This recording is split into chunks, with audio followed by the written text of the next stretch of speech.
আগে ঈদের আনন্দ ছিল, ঈদকে ঘিরে কি করব, কোথায় যাব, কি খাবো। আর এখন ভাইরে ভাই, সংসার জীবনে এসে ঈদের আনন্দ আমার যে কিভাবে যায় সেটা বলে প্রকাশ করতে পারবো না। ঘর গুছাবো, কোনটা কোনখানে রাখবো, ঘর মুছবো, কি রান্না করব, সেগুলো নিয়েই সারাদিন কেটে যায়। ঈদে ঘুরতে যাব সেটা তো অনেক আগে থেকেই প্ল্যান থাকে, তো একদমই ইচ্ছা করতেছিল না সারাদিন কাজকর্ম করে। তারপরে মনে হলো যে না, আজকে ঈদের দিন, আজকে ঘুরতে যেতেই হবে যেমনি হোক। তো যতটাই ক্লান্ত ছিল তার থেকে বেশি আনন্দ ছিল। এরপরে ওই ক্লান্ত ত্যাগ করে আনন্দ নিয়েই সেজে গুজে একদম সপরিবারে বের হয়ে গেছিলাম। আর আরেকটা কথা, এটাই কিন্তু আমার রাজশাহীর প্রথম ঈদ, কারণ রাজশাহীতে এসে এই প্রথমই আমাদের ঈদ হলো। এর আগে কোথাও মনে হয় না কোনো বিভাগ আছে যেই বিভাগে আমরা ঈদ করেছি, যেটা আমরা চিনি না, জানি না, এরকম হয় নাই। আর আরেকটা বিষয় হচ্ছে, আমরা এবার একাই ঈদ করেছি, ফ্যামিলিকে ছাড়া, দুজনেই দুই ফ্যামিলিকে ছাড়া ঈদ করেছি। তবে এখন তো আমরা নিজেরাই একটা ফ্যামিলি হয়ে গেছি, তো সব মিলিয়ে ভালোই লাগছিল, এতটা বোরিং ফিল হয় নাই। এর সবটাই ক্রেডিট হচ্ছে আমার মেয়ে, আলহামদুলিল্লাহ। আজকে আমরা বের হয়ে গিয়েছিলাম রাজশাহীতে শিশু পার্ক দেখার জন্য। যে ঢাকার তো শিশু পার্ক দেখেছি কেমন, এবার রাজশাহী শিশু পার্ক কেমন হয়, খুবই এক্সাইটেডমেন্ট কাজ করতেছিল। তো বের হতে একদমই সন্ধ্যাই হয়ে গেছিলো প্রায়। আমরা ঢুকেছি 6:30, 5:30টার সময়, আর বের হয়েছি 6:30টার সময়। মানে 1 ঘন্টার মধ্যে আমরা কোনো রাইডেই উঠতে পারি নাই। কয়েকটা ছবি তুলেছিলাম, তাও একদম একটু নিভু নিভু আলো ছিল, এরকম ভালো ছবিও ওঠে নাই। তো সব মিলিয়ে অনেক মজা লেগেছিল। আর এই পাপড়ের কথা কি বলবো ভাই, অর্ধেকটা সময় আমার ছবি তোলার এই পাপড়ই শেষ করে দিছে। এই পাপড় কিনেছিলাম মাত্র 10 টাকা দিয়ে, এত বড় পাপড়, বাপরে বাপ, খাইতে খাইতে আধা ঘন্টা এই পাপড়েই শেষ হয়ে গেছে। আমরা খালি বলতেছিলাম যে এটা শেষ হয় না কেন, এটা শেষ হইলেই ছবি তুলবে, এটা শেষ হয় না কেন। তো আমার মেয়ে একবার বলতেছিল ও হচ্ছে পাপড় খাবে, আবার বলতেছে না আমি এখন আর পাপড় খাবো না, আমি হচ্ছে এখন বেলুন নিব।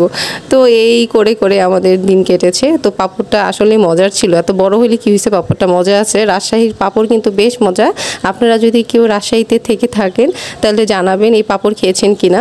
এই পাপড় কিন্তু বেশ মজা। এর আগে আমি কখনোই কিনে খাইনি, তবে দোকানে দেখতাম যে ঝুলে থাকতো, সবাই বলতো যে কিনলে এটা ভেজে খেতে হবে, তো ওইভাবে আর কেনা হয়নি। ভিতরে শিশু পার্কের ভিতরের এই যে ঢোকার জন্য অনেক লাইন ছিল। এরপরে হচ্ছে অনেকে লাইন ধরে ঢুকতে ঢুকতে দেখলাম যে ভিতরেও অনেকটা ভিড়।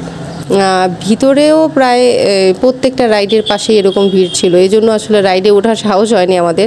আর এই রাইডটাই সবচেয়ে বেশি ভিড় ছিল, এই রাইডটা বেশি জনপ্রিয় ছিল।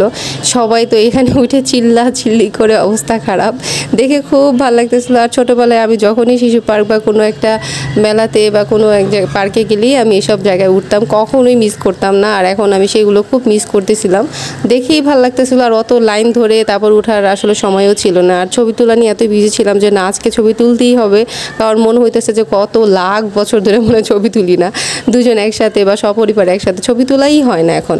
আর এখন যেহেতু ইউটিউবিং করি, ইউটিউবের জন্য বিশেষ বিশেষ ফটো সেশন করা হয়, সেটা হচ্ছে যেটা সম্পর্কে ইউটিউবিং ভিডিও দিব সেটা, আমার ছবি তোলা হয় না, আমার ক্যামেরা পেজে আসা হয় না সত্যি কথা বলতে।